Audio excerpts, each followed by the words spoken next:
Everybody, welcome this evening. We're really excited to host this panel um, about student activism at U of M, looking back to the past and also looking to the future, and to welcome back several student activists from the Students of Color Coalition. 20 years on, or maybe 21 years on. I think this event was originally scheduled for last winter and pandemic. So here we are.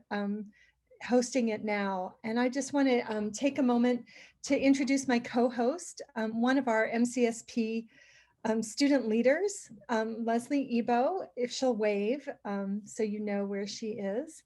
And if you have any difficulties during the presentation, feel free to chat one of us and let us know. We're happy to help you. I also want to point out that at the bottom of your screen, you can access the live transcript if that would be helpful to you using the Zoom live captioning. So feel free to do that if you'd like. I want to also take a minute to thank our co-sponsors for this event. Many people helped us to get the word out about it. The Bentley Historical Library, the Comprehensive Studies Program, the Global Scholars Program, the Gerald R. Ford School of Public Policy, the Department of American Culture, the Program on Intergroup Relations, the Department of Sociology, the Department of Psychology, the LSA Opportunity Hub, the School of Social Work, Community Action, and Social Change minor, the LSA Diversity, Equity, and Inclusion Office. So we're very grateful for all of them. And I also want to express gratitude to Joe Riley, who reached out to my predecessor at Michigan Community Scholars, David Schoem, and said, wouldn't it be cool if we got the Students of Color Coalition together for a reunion and we invited other people and we talked about student activism? And he said yes, and then he gave it to me and I said yes, and here we are. So we're really excited that you're able to join us, and thanks, Joe, for helping pull this together, and for everybody, all the panelists who agreed to come.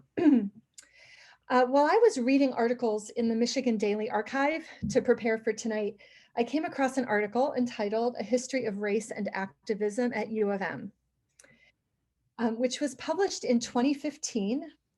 And the article begins with an event that happened in 1817. And I'm just going to read you the little excerpt from the article. It goes like this. At Fort Meigs, Ohio, a treaty is reached between Michigan's territorial governor, Lewis Cass, and Native American tribes, Ottawa, Chippewa, and Potawatomi. Cass persuades Native Americans to give 3,840 acres of land in exchange for Native Americans becoming eligible to enroll at the university. Native Americans are never allowed to enroll and sue the university in 1971, but lose their case as the court ruled that the land grant was a gift. I would like to acknowledge that our university stands, like almost all property in the United States, on lands obtained generally in unconscionable ways from Indigenous people. Knowing where we live and work doesn't change the past, but understanding and acknowledging that history, culture, and the impacts of colonial practices is an important step towards the creation of an equitable and sustainable future, something to which MCSP remains committed. And now I'd like to take a chance to introduce our panelists. Leslie, I think, is going to go first. Yep, thanks so much for you guys for coming once again. I am Leslie, one of the peer advisors for community service in MCSP, and I'm happy to co-host this discussion tonight. So one of our first panelists are Shaba Andrich, who is a labor union organizer and activist and studied political science at the University of Michigan from 1996 to 2000. After college, he began organizing student labor alliances for the AFL-CIO. He also moved on to organize hospital and nursing home workers into the Service Employees International Union, and he's currently serving as the Vice President and Director for Nursing Homes for the SEIU in Illinois, Indiana, Missouri, and Kansas. Farah Aquino. No, I'm sorry, I don't know how to say it right. Has a BA in sociology from the University of Michigan in Ann Arbor, graduating with honors and distinction. She attended both U of M Law and social work schools. She's currently the general manager of Passion Bakery in Kapa, Hawaii. FAR's primary focus is now on assisting women coming out of prison with a history of addiction to reintegrate back into the community through employment and recovery. And our next panelist is Juwan Bufford, a class of LSA in 2002, and he's specifically an entrepreneur, business development professional, public speaker, and consumer girl giver. For the past 2 decades, he's been helping professionals who's either interested in transitioning into entrepreneurship or already established and wish to grow and scale their businesses. He believes strongly that the entrepreneurship is empowerment and is driven by a philosophy that change can occur when people are equipped with the tools to exercise agency within their lives. Sabrina Charles Dicus has a BA in Afro-American and African Studies with honors and high distinction from the University of Michigan in Ann Arbor. Sabrina is a licensed attorney and has an MPA in public administration. She's also a doctoral student in sociology at NYU, and her research interests are in law and society and social theory. In her research, Sabrina uses qualitative and quantitative methods to explore how legal systems and institutions reinforce social marginalization. We also have Richard Nunn from the class of 2008, and he received his bachelor's degree in sociology from the U of M, a master's degree in higher education, student affairs from Eastern Michigan University, and also completed his doctoral coursework at the Center for the Study of Higher and Post-Secondary Education at U of M. Nunn is a current outreach coordinator at the University of Michigan's Rackham Graduate School, and his professional academic interests focus on increasing access and building success models for underrepresented communities, especially for the Latinx and undocumented/documented communities. Rupal Patel received her BA in sociology and master's in public policy from the University of Michigan, Ann Arbor. She's a principal at Renewable Resources Group, where she leads development of environmental and social impact programs for RRG's investment portfolio. Prior to joining RRG, Rupal gained experience engaging with environmental justice, labor, poverty, and immigration issues while working for organizations such as the Council of Michigan Foundations, NAACP Washington Bureau, Urban Justice Center, Communities for Clean Ports and Oil, and the California Immigrant Policy Center. We also have Malika N. Pryor from a class of 2000, and she received her BA in Organizational Studies and Afro-American and African Studies from the University of Michigan, and earned her Juris Doctor from the Wayne State University Law School in 2005. Malika has also worked as a cultural arts leader and advocate for more than a decade, and she currently serves as a Senior Director of Education and Programs for the Detroit Historical Society. Her independent project, To Whom Much Is Given, is an exhibition and arts organizing initiative, and was awarded a Night Arts Challenge grant in 2019, and it will open late in 2021. And finally, Joe Riley is a singer, songwriter, and social worker who writes songs from his heart and works to empower youth in sharing their voices in creative ways. Joe is Italian, Irish, and Native American, Cherokee, and was raised in Kalamazoo, Michigan, in a creative household by musical parents who encouraged him to find his own voice. Joe loves to inspire others to do the same and to water seeds of compassion, joy, wisdom, and peace in our collective consciousness through the sharing of his music. Joe also works as a school social worker in a K-6 charter school in Metro Detroit. And I have put into the chat a PDF with longer bios about our participants, our panelists, in case you're curious for more details. Okay, so some instructions from here on till the Q&A about the chat. Currently, we've closed the chat for now, but we'll open it again as we begin the Q&A. And at that point, you're welcome to type any questions for the panelists into the chat, or to raise your hand, which is under the reactions in the bottom of the screen, and I'll invite you to ask your question. Right before we start, we actually have a little poll question to get basically read the room for the audience to see if you guys consider yourself an activist. So I think I just released it right now. If you guys can take like a minute to answer, we'd love to see where you're at.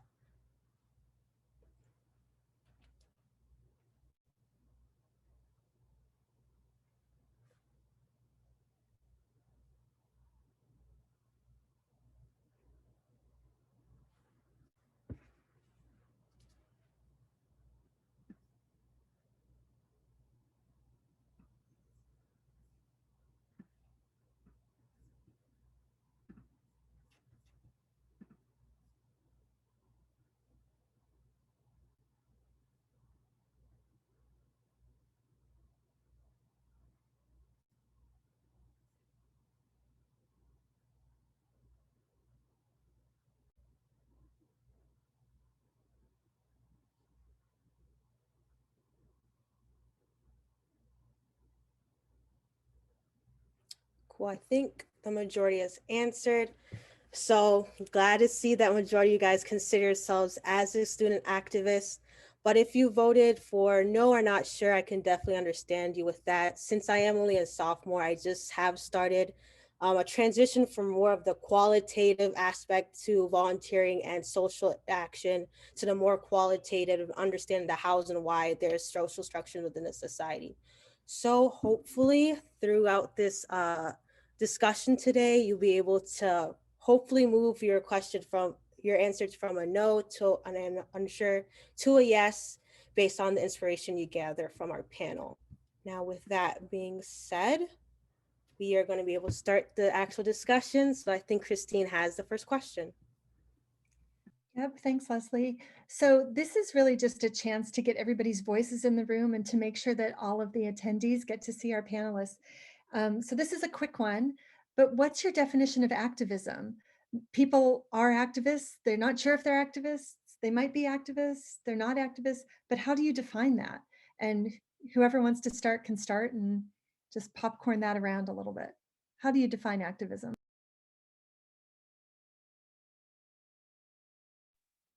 I'll give it a shot first. I would say, activism is that you want to see fast change in some ways. Like you don't want to see conservative slow change. You want to see fast change, and you're willing to do something about it. You're willing to just do something more than think about it. You're willing to, do something, sign a petition. Go in, to a meeting with the intent of, creating some type of action that is going to be in service to the thing that you're trying to change.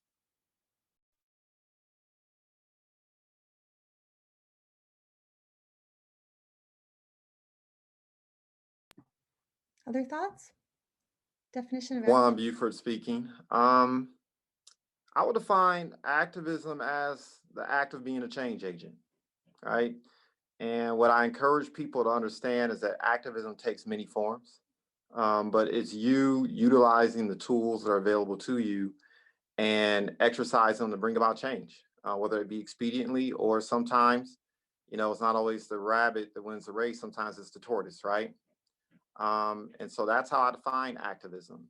I'll say when I was younger, I wanted to see, I was more of a person that broke the china, right, in the cabinet. But over the course of time, you learn that there's more than one way to skin a cat, right? And you become to understand that people evolve and people have different ways of making those contributions. So I define activism, once again, as simply the act of being a change agent and utilizing those tools you have at your disposal to do that.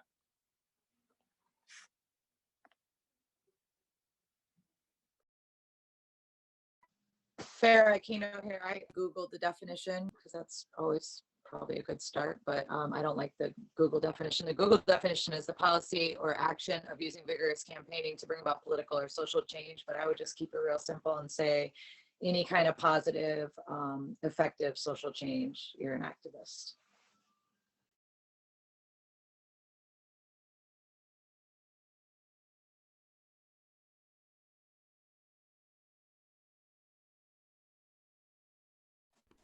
I'll jump in real quick. Everyone in the room is super smart, so I think it's like their answers are helping me create my own answer, right? In some ways, but to me, I think it's like initially I was thinking it's more about like a mentality, how you think about the world and what you like, how you process what you're seeing. And so like, but then I think there is an action piece to it. So I think it's the combination of both. Like I look at the world in a critical way and believe something needs to change. And this is the action I take. And I think that the action could be defined in any number of ways. Like you could be a scholar activist, you could be someone out picketing and protesting, you could take over a building, right? There's all these different ways you can manifest the critical change you want to see happen, but I think it's a combination of both.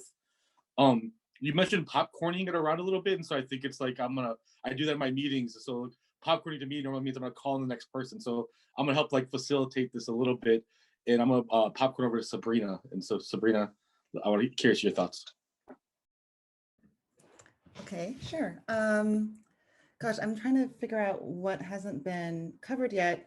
I think that one observation I have is that activism can be very personal, and it can be activism within your friend groups. It could be activism within your family.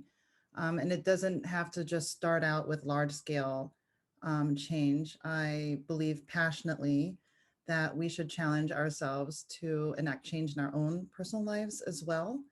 And so I think that especially with how intense our national climate is right here or right now, I think that there's always work that we can all do hyper locally, right? So that's my 2 cents also. And okay, so since we're popcorning, I will shoot it over to Malika. Did you already go, Malika? I didn't. Well, what I would say about what makes an activist, I actually think that there are some really, really good definitions that have already been provided. And so maybe I'll just talk a little bit more narrowly. And I think when considering what you care about, think about and then also give energy and give oxygen to what is at your disposal. What skills do you have? And what sort of outcome do you think, even if it's grand, that you can accomplish or that you can bring into fruition? And the thing about it is that you might be doing for self, but I mean, as is clearly demonstrated by SEC, you're not necessarily, and in most instances, you're pretty much never going to be doing all by yourself. So I think that there is value in connecting with others, in engaging genuinely and authentically, and being okay with not being an expert around something that you care about, but being willing to learn, and to just employ your intelligence. If you're sitting on this call already, you're curious, you're asking some questions and you're seeking some answers, or at least some enrichment around what it might mean to engage. So I would just say, you know, when thinking about activism, know that one, you're not alone. It may feel like you're on an island. You might be thinking about something very intensely, especially in a moment like where we are right now, where we can't be physically connected. But know that you've got a tribe. And so, you know, be open to that. It's not always going to be a big one, but be open to that, and don't be afraid of what you're hoping for.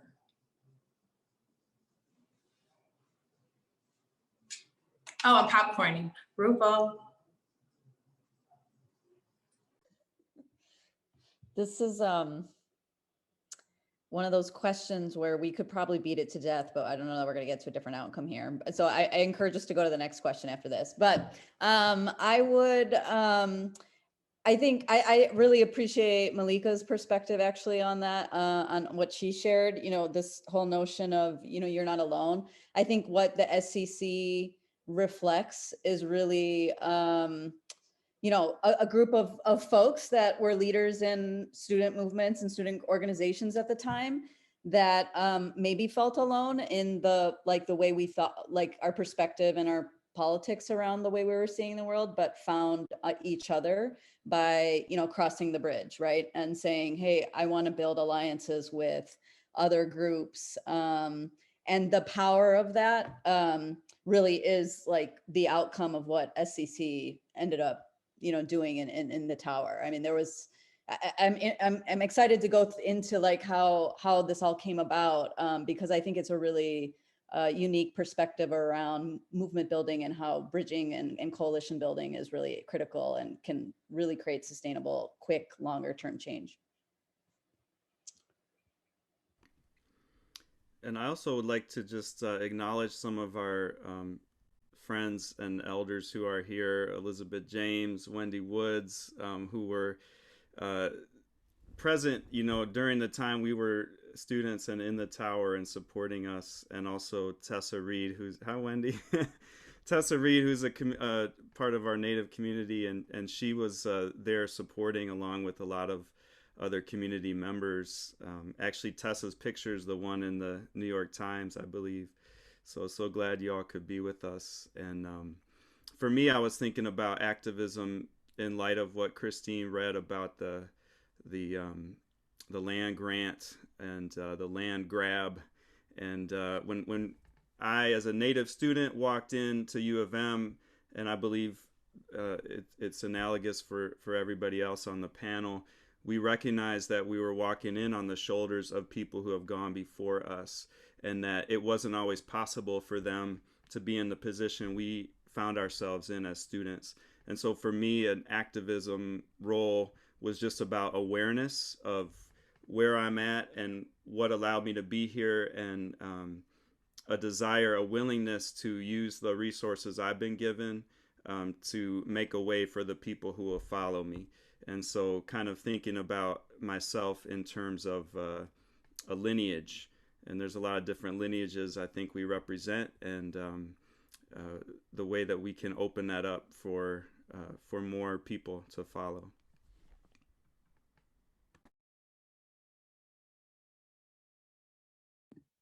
Great, thank you. Rupal's got us started, I think, on the next question, right, Leslie? Yes. So to give a little bit context for anybody in the audience who may not know what the events that took place, for those who might be unfamiliar with the Students of Color Coalition and the occupation of the tower at the Michigan Union, could anyone describe what has happened, any experiences during the strike, the aftermath, and etc.? Sure, I can start sort of putting together a timeline, and if people want to join in and sort of add stuff in. Rupal and I had a lot of fun thinking through what we remember and sort of co-creating a timeline together.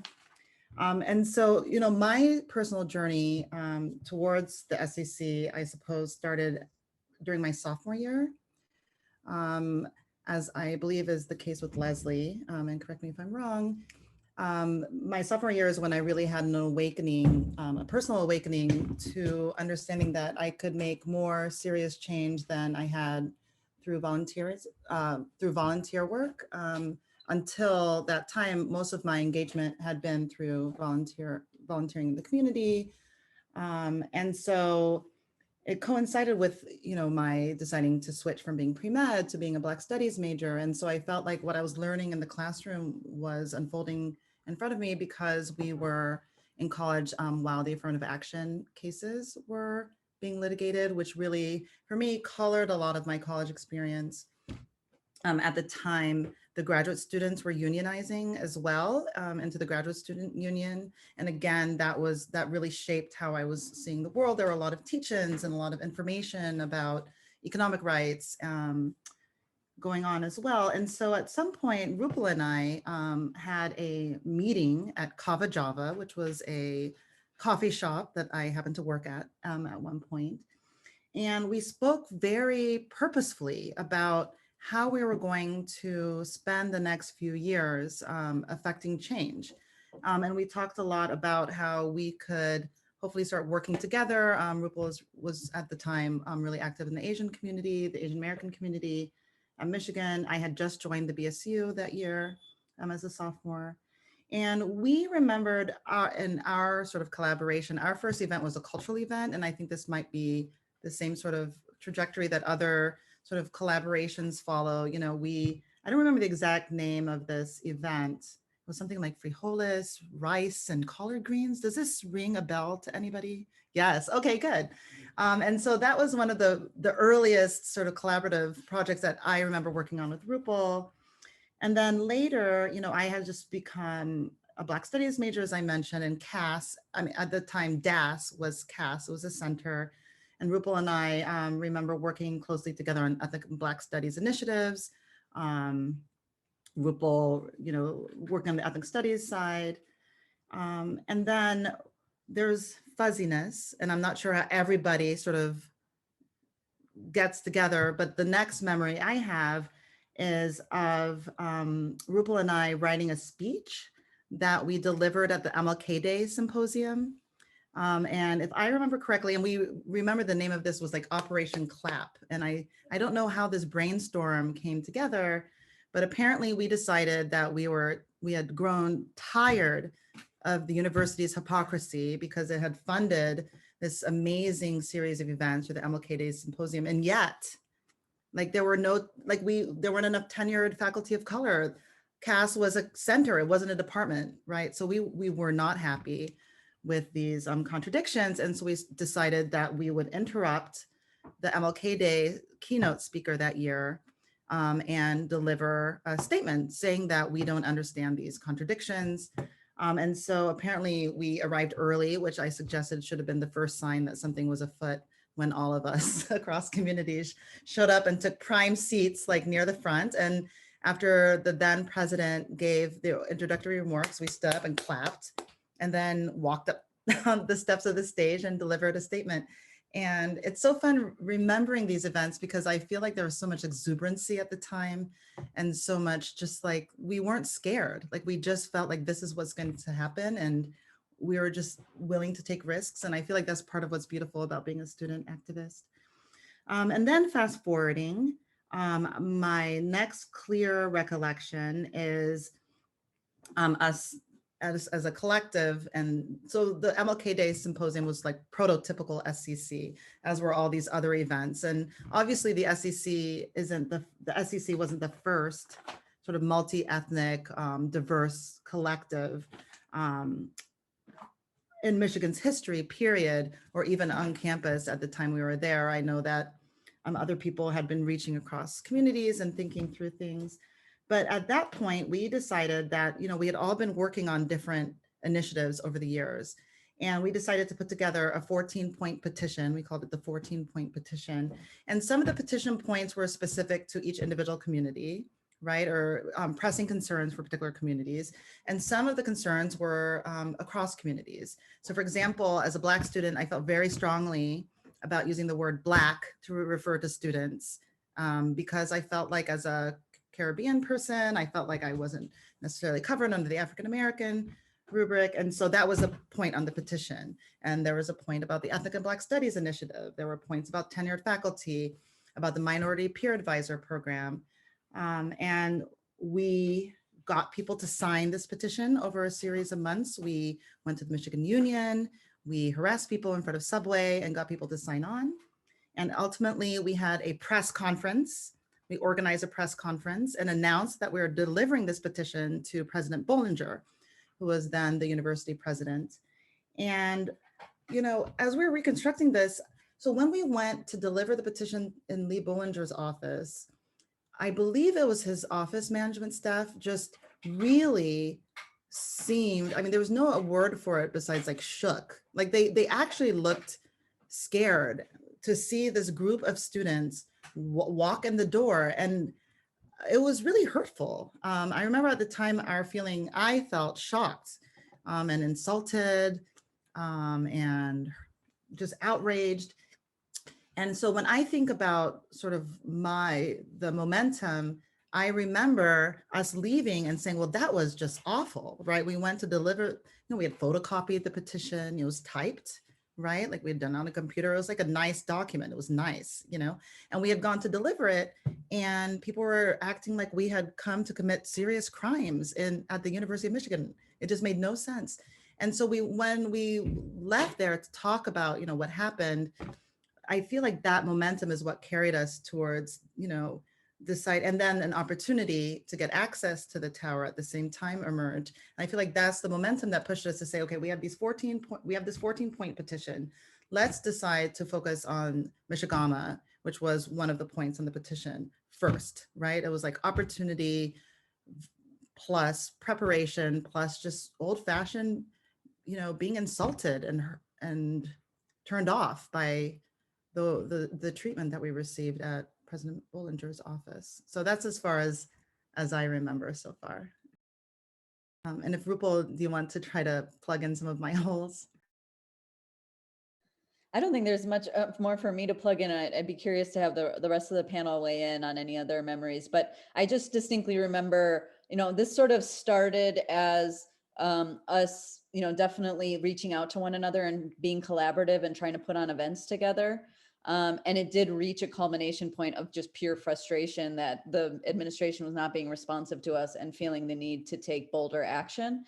And Michigamua just being one really, really sensitive, long topic that has, just really, brought a lot of sadness and pain to, a community that we all really cared about. And so what I loved about it mostly, though, is that, it was this idea that Joe, I think, spoke to earlier around, exercising your privilege to really help some of the most vulnerable people.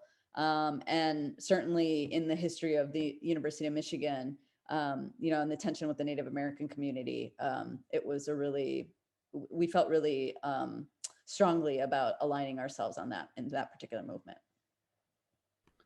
And just a little background, if I could interject here too, in case you're not familiar with Michigamua, it was a secret society at U of M, pretty much going back to the start of the university. And they modeled themselves after a fake Indian tribe, for the first many decades of its existence. It was all white men dressing up as Indians, playing Indian.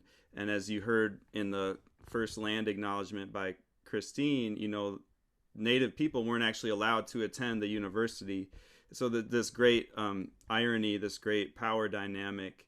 And since Native students started attending in the 1970s, they had brought this concern up repeatedly to administration, to Michigamua. Stop imitating us. It's offensive. It's inaccurate. It's just all kinds of wrong. And Michigamua actually said that they had changed, which we knew wasn't true, and we later found out when we occupied the tower. So we were continuing the activism of the students who had gone before us, really starting in the 1970s and on. So when we were there in 2000, we were just a continuation of that, and we were recognizing we had this opportunity to come together and make some change in a way that students before us hadn't yet had the opportunity to do.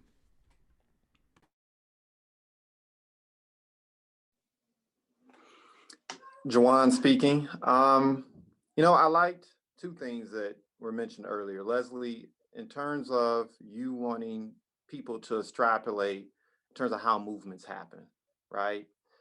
And also, I can't help but to recognize Miss Elizabeth James as well. Because when I think about how movements happen and how the SEC came to be, and I think Joe also alluded to this as well, there's a little bit of historiography there, right? And when I look at these faces, I think about Evans Young. I think about Andrew Adams.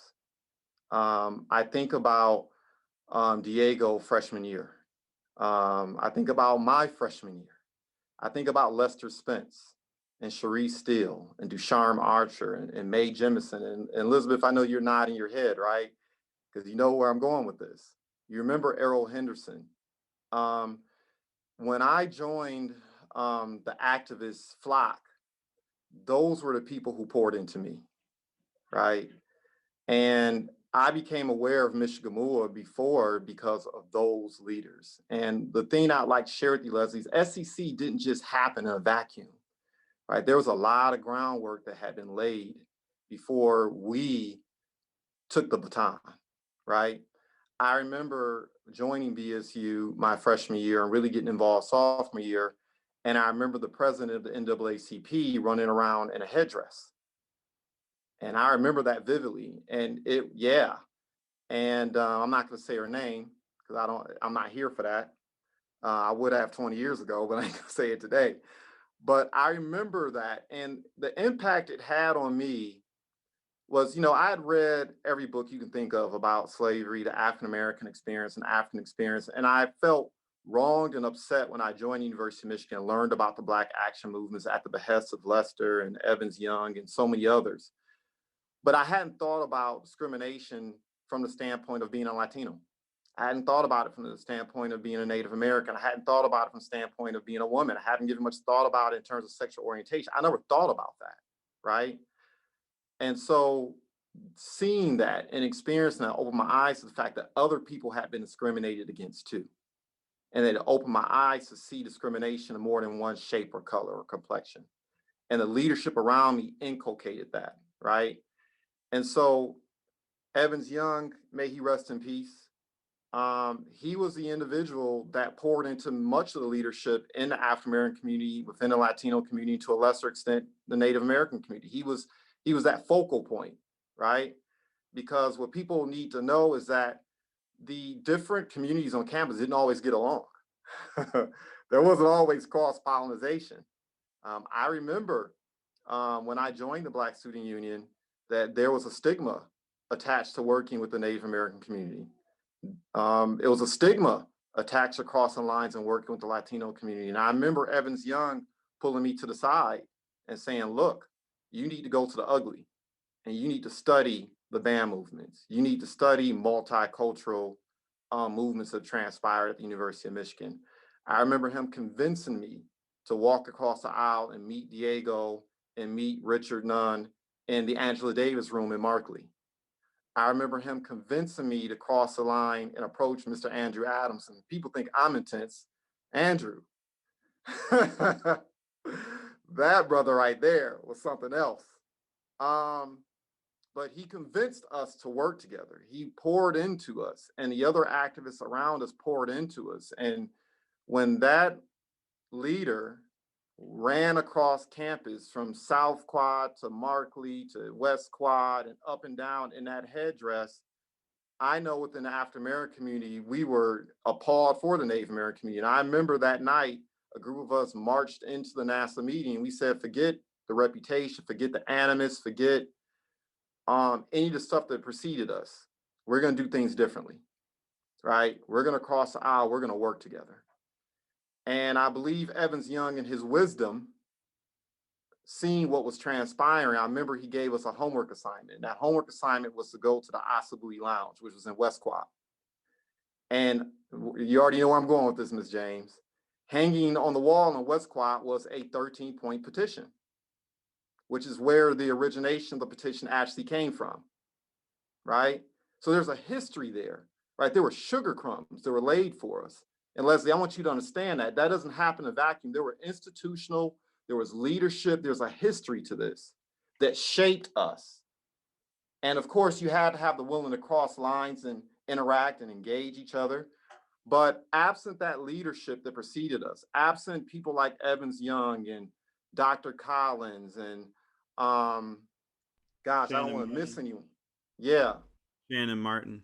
Shannon Martin. I mean, I can go on and on, right?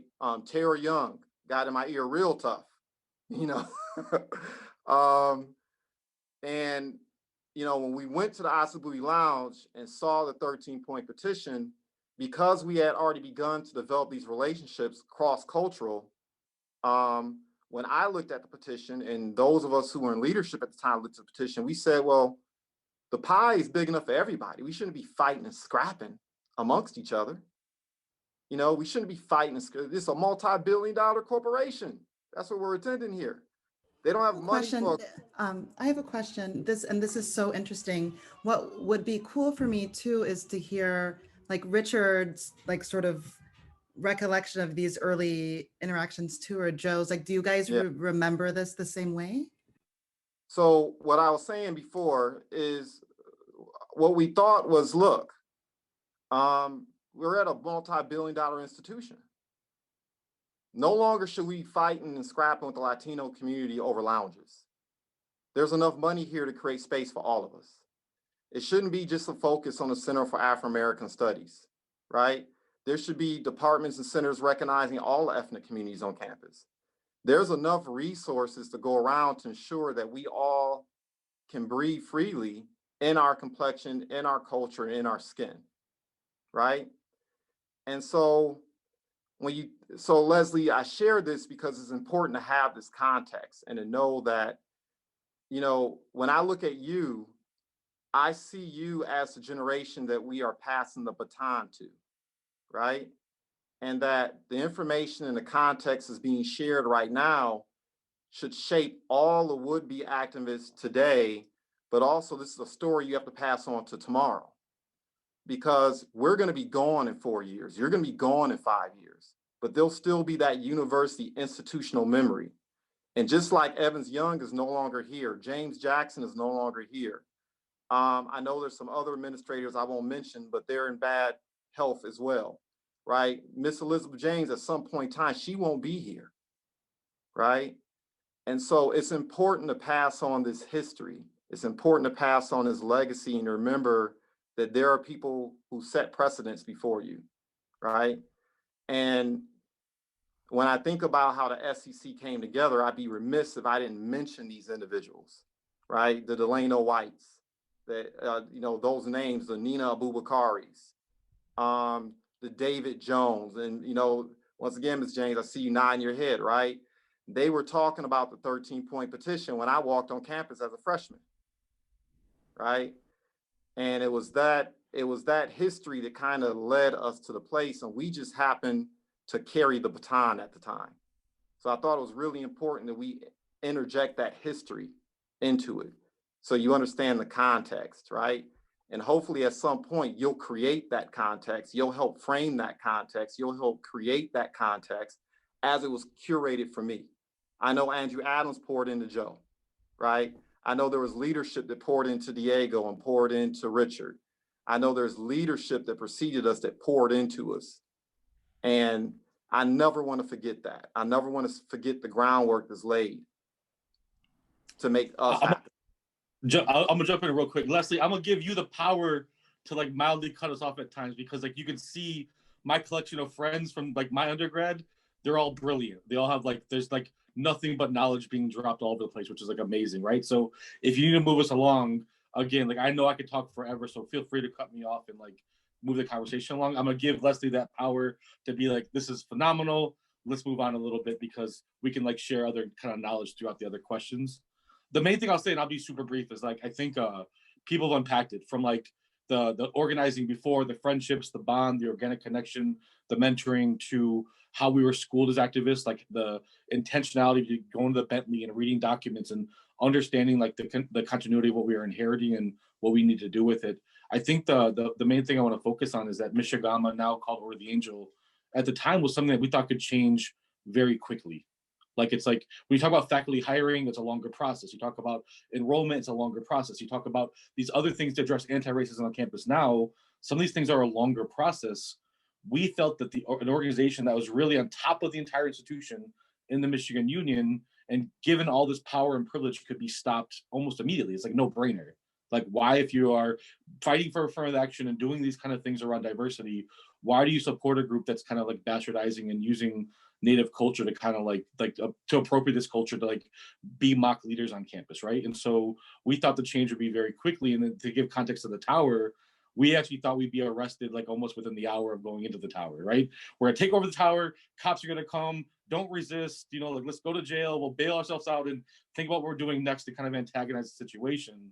I mean, obviously over 37 days, like that plan changed in all sorts of ways and brought in the genius of Farah and brought in the genius of other kind of people to kind of really map out a plan that, in my mind, taught me a lot of what I know about activism and leadership and organizing, and I still like mentor and use today, So I will pass on to someone else or allow you to move on to the next question, Leslie. Thank you.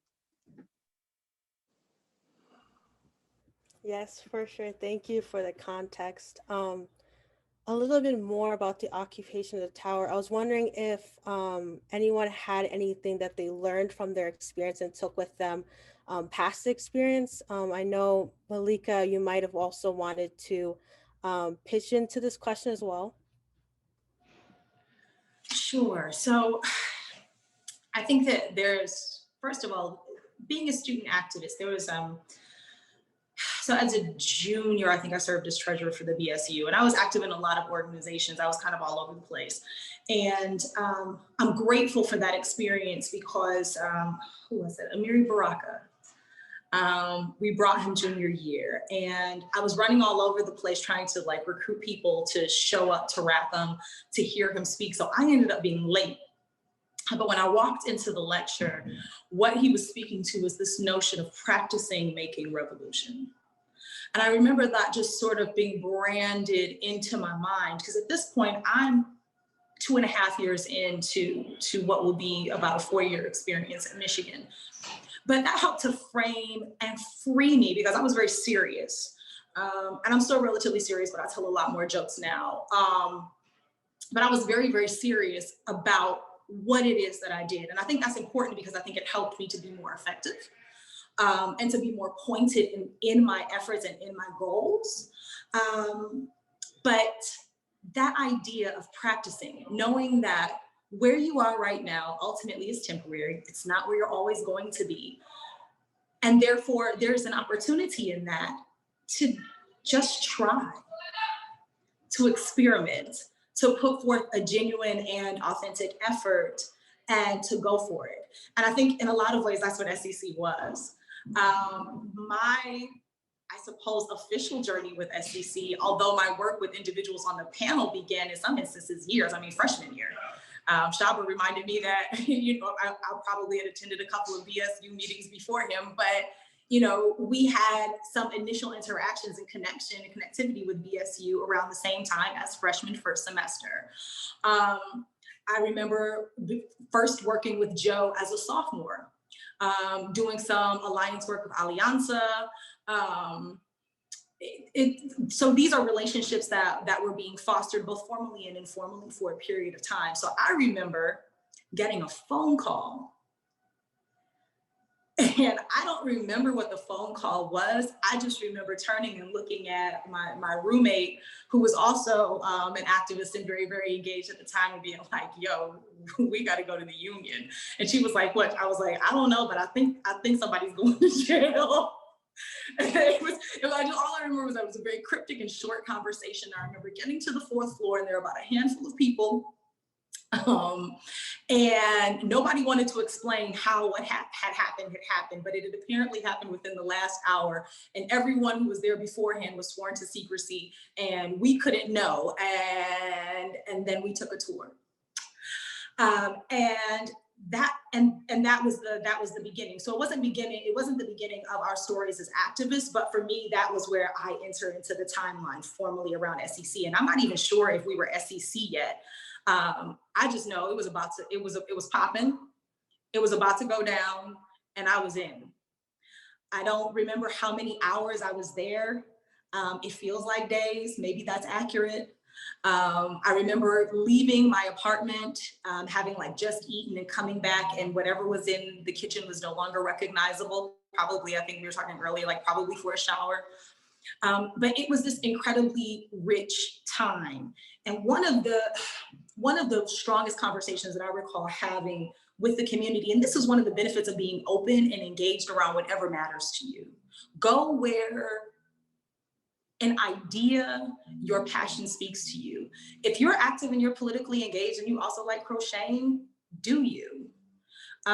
Seek joy and activate that in any way that serves you, as long as it isn't harming others, because there's beauty in affirming life. I just want to say that to all the activists, because so often, especially for young people who feel very intense and very passionate, it's like, I want to do the things, and I'm fighting and I'm resisting, and resistance is a lot of pressure.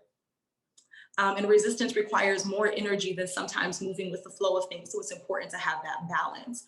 However, my activity in like non-political organizations opened me up to communities and the conversations that might not have been as available to me when it was time to start bringing other students into the dialogue. And I remember the 4th floor sit-in, and a lot of our relationships beyond political activation allowed us to engage. So I was involved with like theater folks. So it was like Black theater folks in the theater school, then brought their broader theater friends. And I remember coming up onto the 4th floor after having, I don't know how many conversations over the course of days. And of course, it wasn't just me, it was a cadre of folks who were pulling all of their resources and networks, but the 4th floor was full. In many instances with students that had never shown up to a single solitary protest or sit-in before. And I think one of the values in that was you can win. I think sometimes the resistance can also feel constant and ever going. Realize that winning battles are actual and legitimate victories as well.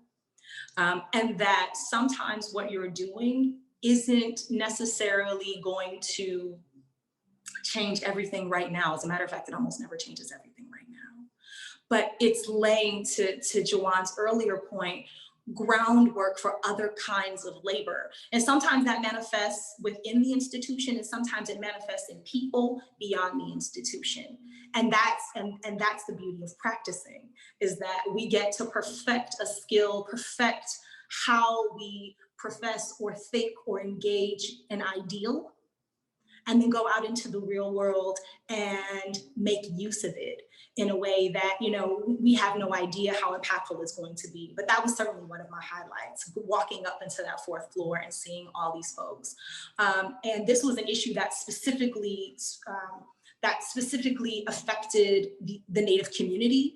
However, the fourth floor was filled with so many students, primarily students of color, but students from a broad range of communities. And I remember in particular, a conversation that I had with another activist who was a PhD student at the time. And I was like, yo, you need to come to the sit-in. This is happening. This is why we're doing this work. And he was like, I've never, you know, had any kind of collaborative work with like the Native American community. Like, Black people have all these problems on campus. Why would I show up? And I remember saying, and I was hoping that it was a compelling argument, that, you know, essentially, it's not us today about this today. But wouldn't, when it is, you want another community to show up for you? And he didn't look convinced. And I'm not sure that I was even as articulate as I was right now. I'd like to think my passion wooed him. But when I showed up on that fourth floor, he was there. And so those are also victories, right? Being able to move, I think Sabrina spoke to, you know, within your friend groups, and sometimes you can actually move your friend group to show up in the context of movement. And those are just really powerful moments that I think it's much harder to create when you're off campus, but really lovely when you get to practice making revolution on campus. I love that you use that phrase, making revolution, Malika. I think that captures the opportunity that we have when we're undergraduate students to really be brave.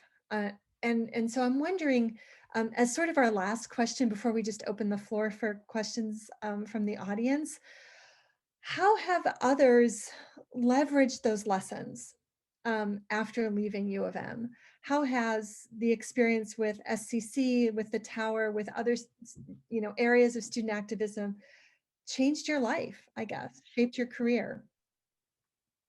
I'll jump in because I became a professional activist, you know, of the group. I'm the one who became a professional activist.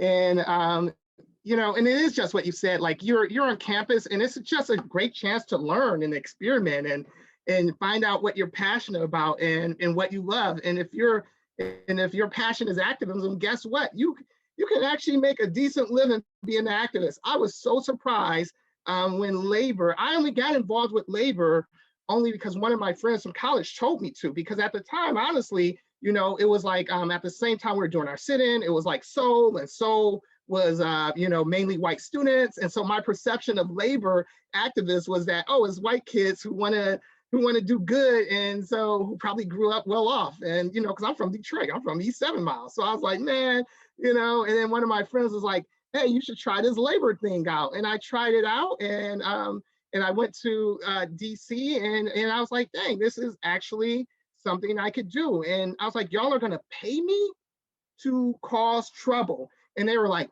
yes. And I was like, oh, sign me up. You know, I was like, sign me up. And you know, and I signed up and I stayed signed up. And it was great, you know, because with activism, it was, you know, like you can see change happen. Like otherwise change is slow, and it happens over time. And, you know, places like the university it doesn't exist in a bubble, it's a reflection of the world. And so some of the things that are still existing, in the world was existing at University of Michigan.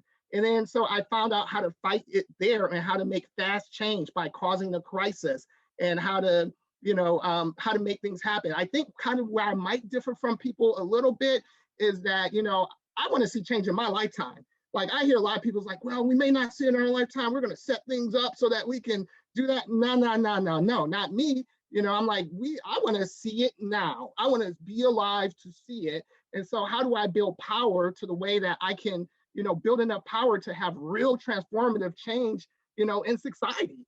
And, and what we learned with the SEC is that a coalition is kind of a really important thing to do that. And sometimes there's issues that you have together that you can build a community around. And then there's other things that may be their issue, but you are going to be there with them too, because you are building this community together. And so it's important that, you continue to do that. You build coalition, you build community, you build power. And then I would say the other part is that you got to be willing to put your body on the line. You got to be willing to put your body on the line in order to see that change. And so that's kind of, it took a spark in me. I came to University of Michigan. I was pharmacy. I was like, I was going to cure diseases. And then I was like political science. And then I was like, but politics is kind of like part of the machine. It's part of the system. Activism means that I get to push. What I've learned to do is like, we have to do some political stuff, but push things to its breaking point.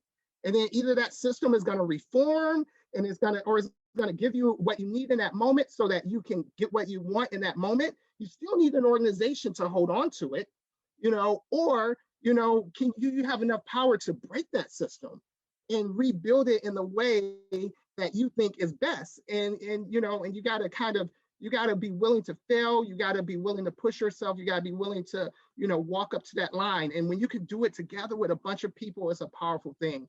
And so, I mean, that's kind of what I've learned, and I just carried on with me for the rest of my life. And, lucky for me, I get to do a job that is part of the movement that I love. So I want to encourage other people. I know it's not an official degree at the University of Michigan, but I want to encourage some of y'all to, try out being an organizer. Try it out. Awesome.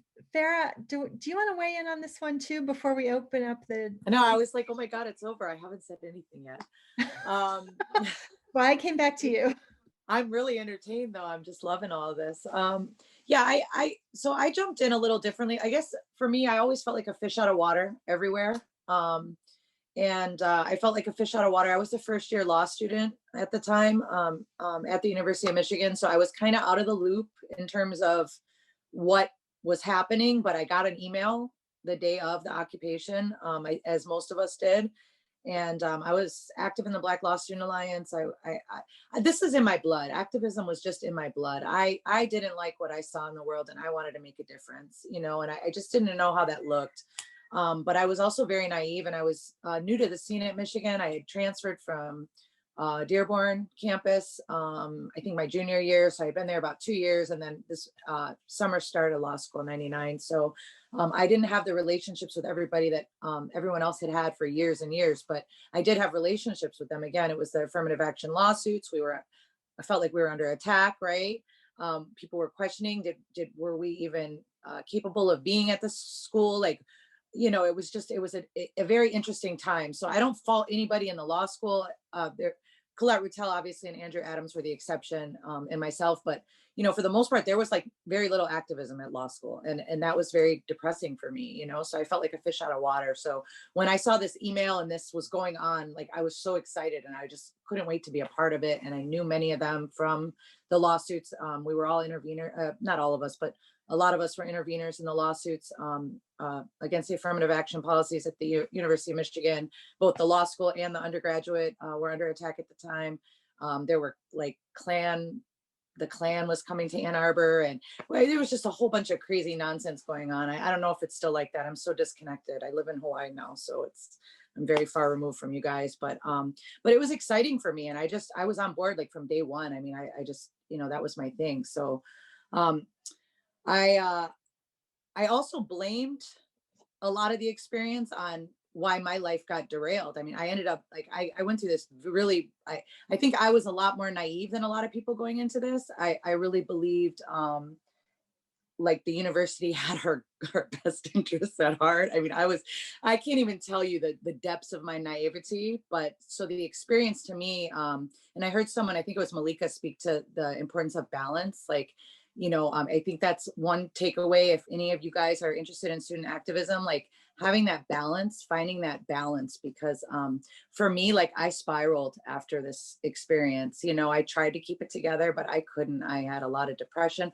and I know a lot of other people did, but my colleagues, they all, look at them all, they all did like amazing things with their lives. And not to say that I'm not either, but I had to drop out of law school. I dropped out of social work school. I couldn't keep it together after this experience. I took it really deep, like really personally. And I felt like Sabrina was even saying, like, who does that? Like, who locks down an office and looks like, like we're terrorists or we're criminals, like we're going to, it really, really hurt my soul, and I can't say it any other way, but I believed in the cause. I thought it was an awesome movement. I love that we could, for once, I didn't feel like a fish out of water. I felt like I belonged. I didn't have to prove myself or my worth, and I've told these guys, and I will tell everybody over and over again, it was the most profound, important experience of my life, for real. There's nothing that has even come close to it before or after. And so that's probably what I would add. Thank you. Thanks for sharing that. And if I could just add about what some of the things that Farah did, because she tends to, diminish her role, but Farah, she really helped bring the attention of what we were doing beyond campus. She created press releases. She, got the word out, got the story out. That's how it got into the New York Times. That's how the Reverend Al Sharpton came and supported us on campus. So Farah really helped spearhead that, where we were, or at least I was very focused on this campus is the world, and she helped us kind of reach beyond, and that really invited in a lot of community members too, and I know our Native community came out really in full support of what we were doing. So I just wanted to interject that. Thanks. Yes, thank you so much for sharing.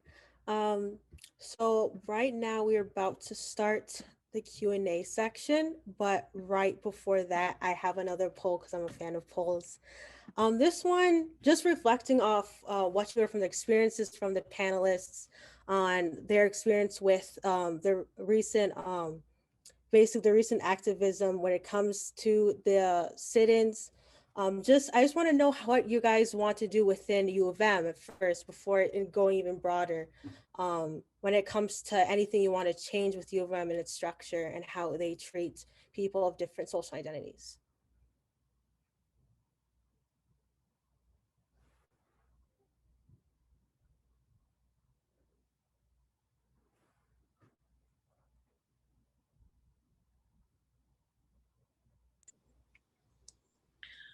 I guess I'll take take this question. I think that the University of Michigan needs to do a much better job of outreach with respect to the state in which it's located. It is people of color who live in the state are woefully underrepresented by population. And as a public university, I appreciate what transpired with affirmative action. I was on campus when both lawsuits came down. I was in law school when the final decision was made at the Supreme Court, disappointingly. But there are other ways to invest and to engage. And I think that if the university is serious, and I hope that it is, about really reflecting the space in which it exists, then it has to think through what it means to raise those numbers, because it isn't that there aren't enough talented Black and Brown students in the state of Michigan. That's not the issue. Mm-hmm. And this time I'm going to share the results so people can see. It looks like majority of the audience has a resonance with directing the anti-racism within U of M, which makes sense considering the topic of this poll. So definitely, now that the Q&A is open, hopefully you guys can ask any questions, specifically any advice on how to be an activist within the sector of U of M you're interested in changing. So with that, if you guys are willing to add any questions within the chat, or you can just, oh yeah, and raise your hand, of course. The first one, Sarah Hill, you can go ahead and unmute yourself and ask.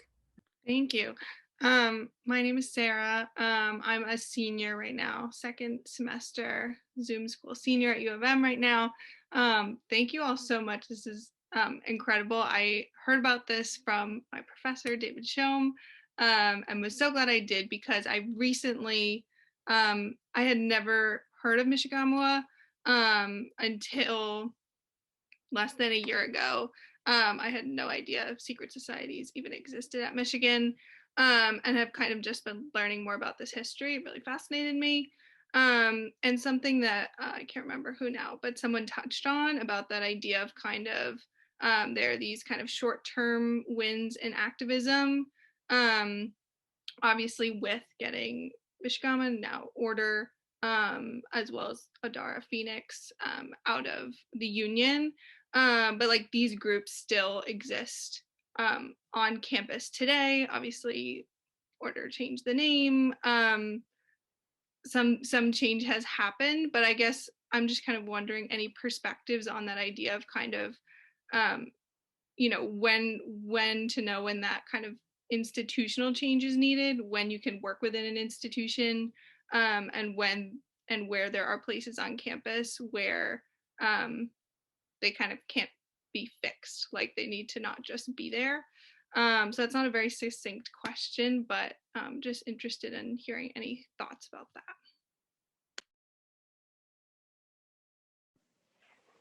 Sarah Jawan speaking. I think a perfect parallel is what transpired at the Center for Afro-American Studies, right? So you had a group of us who were making a lot of noise, causing a lot of distraction and pain, and sleepless nights for administrators. But you also had individuals who were quietly doing their thing as well. So, I have to give a shout out to Akila Collin. And somebody check me if I'm wrong. I cannot recall her last name, but I know there was a Monica, and I can't remember her last name, that worked with Akila Collin, right? And she was part of the Black Student Union. And while we were, of course, kicking up dust about Michigamua and a lot of other policies that needed to be changed, you had individuals like her working with James Jackson, working with Miss Elizabeth James, slow, steady, boring, wonk type work, right? But that wonk, slow and steady work resulted in the Center for Afro-American Studies now being a department. And I think you have to understand the marriage between the two, right? It's like the classic argument between Thurgood Marshall and Malcolm X, right? Thurgood Marshall said, well, you're doing all this stuff in the street. That's not accomplishing anything. And Malcolm's response was, well, trust me, they'd rather deal with you than deal with what we're doing in the streets. So we're helping you get these laws changed. We're helping you change society and side the system, because it's better they deal with you than they deal with what we're going to do out here on the street, right? So there's oftentimes a give and take, right? So I know Bollinger and a lot of other administrators would much rather deal with Akila Collin and that slow, boring wonk work that was getting stuff done than us taking over buildings, showing up, interrupting his speaking engagements, and doing a lot of other things that cost the University of Michigan a lot of money, right? And so that's something that I would encourage you to reflect on or add a little bit of food for thought too, right? There are certain things that do need to be done slowly, wonk type work, right? Where people don't get the recognition, they don't get the attention, they don't get asked to join panels like this, right? But their work is significant. And then you have other people who bring the noise, right? And Shaba's desire to bring the noise and right now is just as valuable as the wonk work, right, that needs to be done on the other side of it as well, that's slow and steady. They both have value. Thank you. We've got another couple of great questions in the chat, and I'll read the first one from Maylin Ward. How would you suggest going about being an activist within one's own family?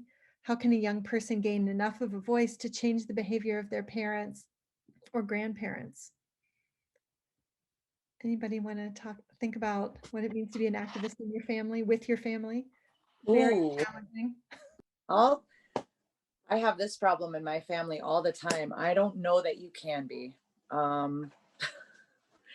I hate to be so pessimistic about it, but I don't think you can be, to be honest with you. I think you just have to be the best person you can be yourself and live up to those ideals and try not to be hypocritical about things. Sorry, my teenager's coming. This was my fear the whole time. But yeah, so I don't think, me personally, I don't think you can be. I struggle with this in my own family, so. I'm gonna piggyback off there a little bit. I think sometimes it's actually funny. It's easier to change U of M than it is to change like mom or dad sometimes. So I definitely kind of feel that pain. But I do think something I would encourage students to do is to think about like, how do you take your family with you? Like I know for me, I packed my bags, left home, and they were in a different place, and my road was different. Like 94 or 23 or something like that was whatever expressway I took to get to campus. My family was back there, and I was here. And so I think a lot of times we cut our families off from the work that we're doing. And I think a lot of it's like, how do we bring them into it? How do we invite them to events? How do we bring mom, dad, sister, brother, grandma to the things we're organizing on campus? Because like we benefit from the privilege of having the education, having the knowledge, having all these things that kind of really awaken us or kind of like challenge us or galvanize us. And our families don't. Like for particularly first gen poor kind of families I'm thinking about, where it's like my sister and brothers have a vastly different life than I do because I got lucky. I got to go to U of M and I got all this access and privilege of being here. So again, I think it's like, it's going to be slow. Like, it's like, I know it's Shaba's big on the fast change. I think with families, oftentimes it is a slower kind of thing because they need that epiphany. They need that moment where that aha moment, right? Where they see the connections you've made and you're their teacher. You're helping them walk in and make those connections. And I think that's powerful. Be patient, be kind, like show love to them, because I think it's like it is hard, but I think it's like but be optimistic. Farrah is right. It's sometimes like you feel that way, and I felt that way at times, but I think it's like, how do you practice patience? How do you practice the things that we know make us a good person and kind of give them that same window that we benefit from, so. I'll jump in because I think that I'm a little bit more cheerful or optimistic about this one. I have found that with my parents, the best approach is to be consistent. And so it's a years long project, right? And it's just the kind of project where every time something comes up, I meet my family where they are. I feel like people feel embarrassed very easily when you, I know I feel embarrassed, right? Because none of us are done growing. So I'll say in my experience, when somebody tells me that I've done something wrong and I haven't been sensitive, I feel hot, I feel embarrassed. And so I empathize with that feeling in other people, for example, my parents. And so I start by telling them that either share that I know it's uncomfortable sometimes or that it can be uncomfortable, but XYZ isn't the right way to refer to ABC. And I just do that over and over again. And I do see change. And I guess this is the example of the long form social change, right? As opposed to the short form. But in my experience, that's been helpful. Wendy. I'm sorry. Go ahead. No, you go, Joe. I was just going to add to that. The way I look at it is like it's healing. We're on a healing journey. We've inherited these lineages from our parents and our ancestors, and a lot of them experience quite a bit of trauma. We inherit this historical trauma from particularly our indigenous, our Black, our ancestors of color who have been oppressed with this for generations, and so in terms of how we can influence our parents or our grandparents, for me it's about being another link in the chain of healing, and we may not be able, they may not agree with us or understand us, but we can model that in our lives. We can model what Malika and Farrah were talking about, is living a life of balance, of being grounded, of being happy, a life of purpose and meaning. And to me, that's part of healing that ancestral chain and being able to then pass that on to the next generation, which hopefully this panel is a part of doing that. Thanks, Joe. I think your response is kind of related to Wendy's question, which I want to make sure we get a chance to look at. She asks, how did your parents feel about your activism, and have other family members been influenced by it? Anybody have that sort of experience? So I was raised by a bunch of radicals anyway, so it was a little inevitable. I came with a perspective that that really compelled me. I was looking for the action. I wanted to know where the organizations were. I wanted to know where community was. I wanted to know where good trouble was, because I just presumed attending a PWI, particularly one as elite as the University of Michigan, that I would need to get into some. Without really having a lot of familiarity with the challenges that Michigan had had historically. So the idea of being engaged, fortunately for me, was not a challenge. My parents were active in Black studies movements as university students. That being said, there are moments where your family can be nervous and concerned, because it's one thing for them, as Shaba referenced, to put their bodies on the line. It's a completely different scenario, right? When it's their seed. And so there were certainly moments, I think, particularly for my mother, I don't even think my father fully grasped, or maybe he was just excited, I don't know. But there was a little bit of disconnect with respect to the concern element. I think he was more just like excited that I was kind of doing something that he had done in a different way. But for my mother, there was this concern for my safety. And I think that is just a hard conversation to have, because it's one of these moments where you are embracing your autonomy over your body, literally and figuratively, and you may be making decisions that are counter what it is they would like for you to make, because for a long time they've been making decisions on your behalf. And so I think in a similar vein to, you know, helping and bringing family along, there's a kind of process around helping parents, even if they don't fully understand why you're doing what you're doing, to be able to respect that you have been raised by capable people who would be inspired by things that are worthy of your time. And sometimes that can be a slow burn on the comprehension end as well. But I think that kindness is certainly helpful. It is useful. It may be a moment where you have to be the patient one. So often our parents have to be patient with us. I know as a parent, sometimes that is a challenge, patience as a parent. But so often we have to extend it. Now, as an adult, sometimes that role is reversed, right? So now it's the inverse, and you have to be the one that's patient, because there can be a lag in being able to understand and appreciate, especially if you're taking a bent or taking on a perspective that, you know, may either concern them or may not be in agreement or in alignment with their values. But I think it comes down to respect, even if you can't agree. I mean, being able to build that mutually as two adults, at least on some levels, in the room. Yeah, and I just want to add to that, the rhetoric you would use with your family is obviously not the rhetoric that you would probably use elsewhere, right? Because I'm finding that conversation in my household a lot too, among multiple generations. Yeah, with my kids and me, and then obviously my parents who are older and not radical. So yeah. You know, Sorry. Go ahead, Joanne.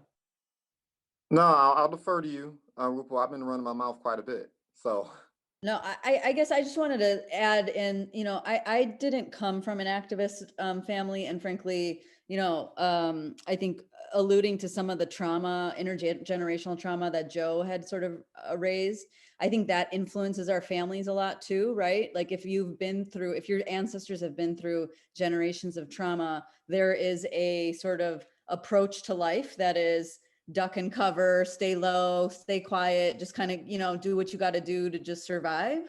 And which is very different from like first generation Americans, right? Who have a completely different experience about how you can be empowered just by the sense that, you know, we're free to roam in this country for the most part, right? So so I think, you know, my parents, they weren't like ever encouraging me to be an activist, but I remember when we were in the tower and the New York Times article went out, and I sent it to them to just let them know, like, hey, this is what I'm up to right now.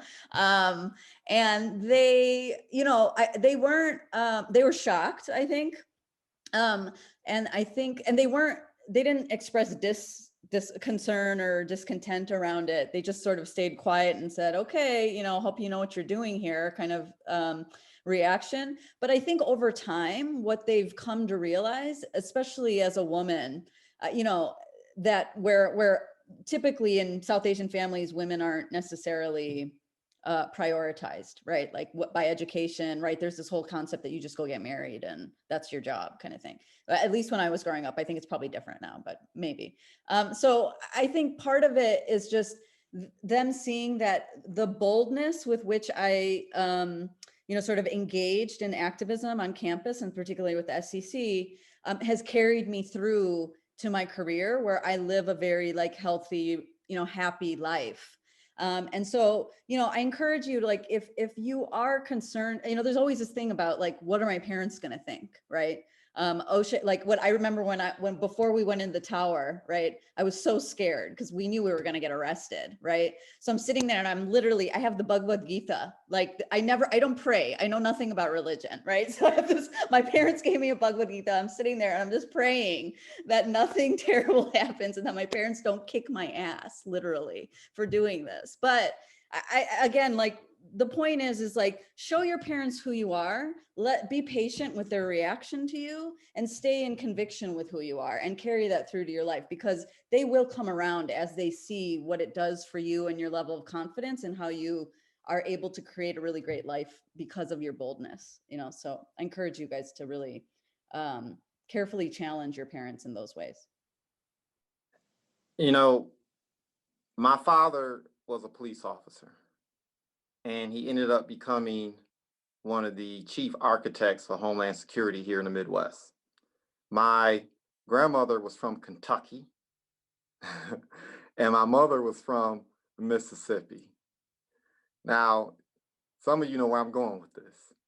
They went crazy, right, when they found out what I was doing at the University of Michigan. Top cop in the Midwest, part of the government apparatus.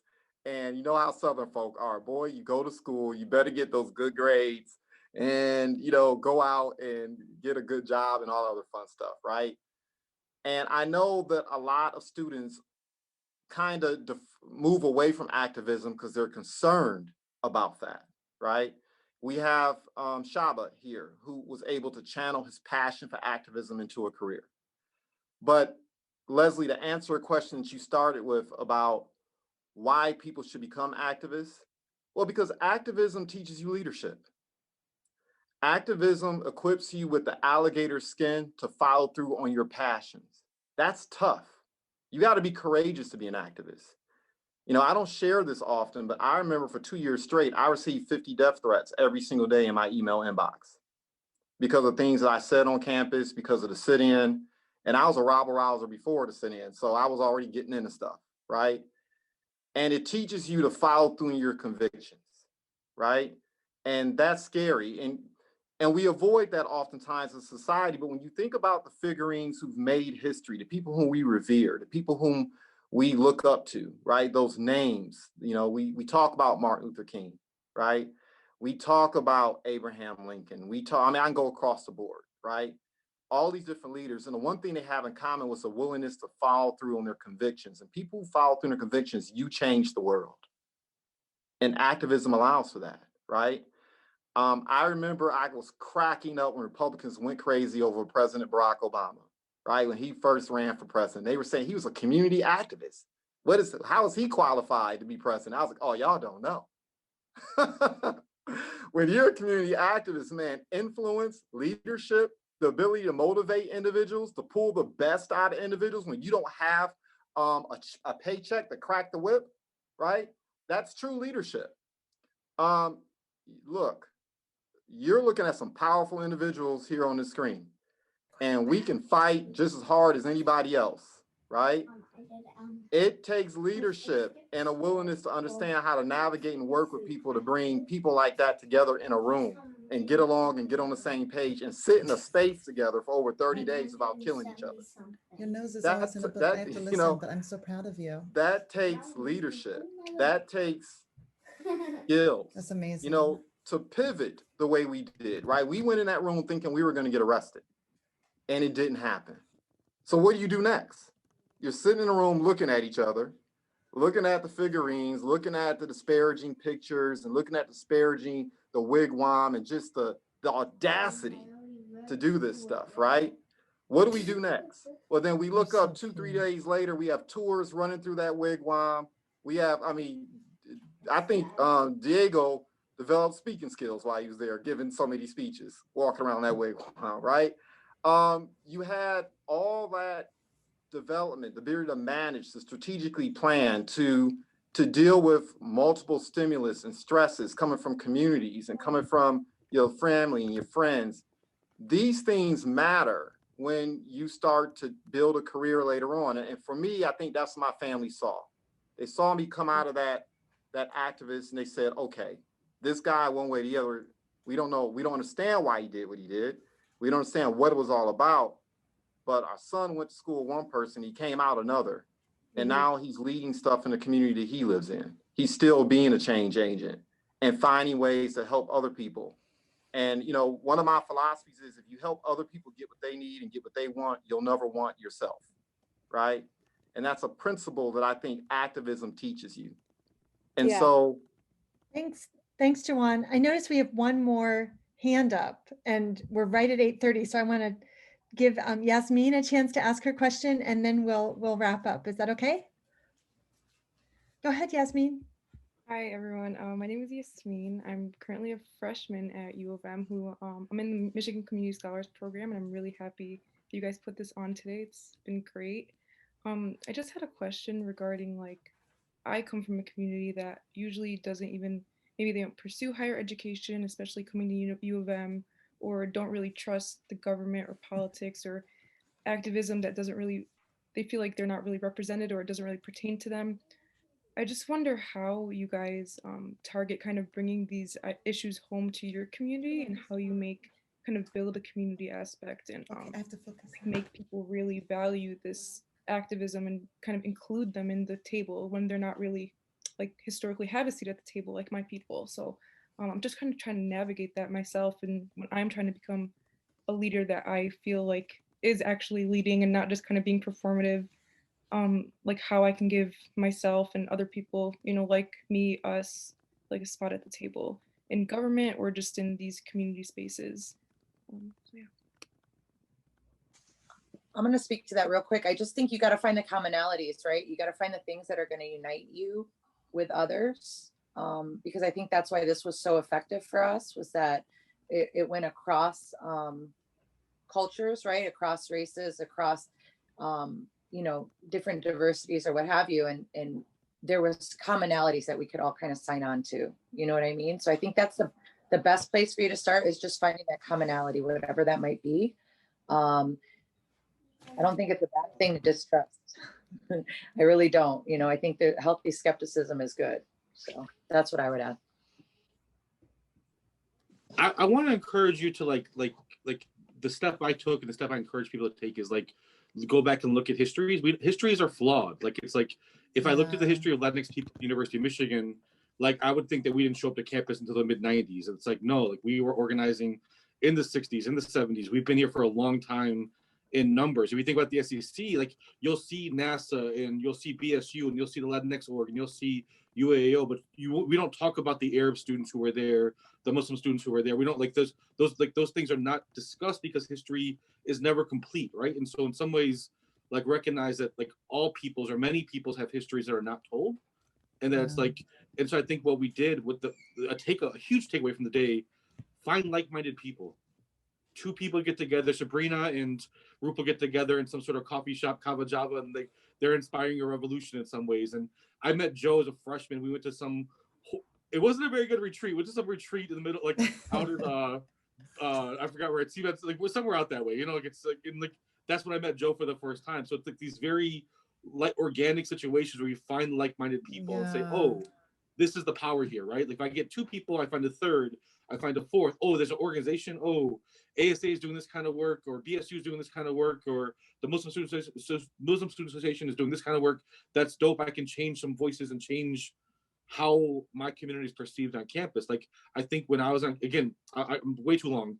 When I was on campus, I don't feel like Latinx students, Latino students were like respected as a political voice on campus in significant numbers. Being a staff member and administrator, or being a staff member now on campus, I don't think that's a narrative anymore. I think people think Latinx students definitely are political on this campus, and like that wasn't always the case. That took generations to change the narrative.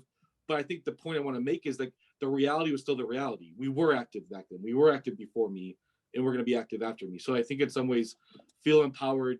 Go back and do your history. Like look at things, but find like-minded folks and change the world.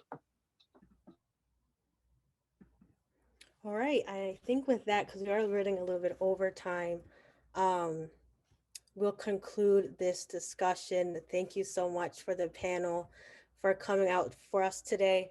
Hopefully the audience, any of you guys feel more compelled than in the beginning of the discussion in going into activism. I feel like I have, especially, and definitely that last point with building relationships. I'll share the results again.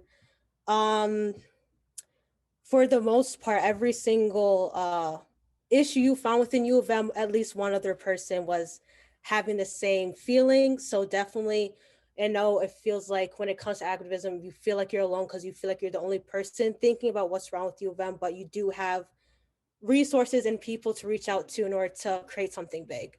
So with that being said, Christine, if you don't have anything else to add, I think we might just conclude the discussion. Yep, just a big thank you to all the panelists. We are so grateful that you were here to help us learn about the history, to be our elders and teach us tonight. Thank you so much. Thank you. Miigwech.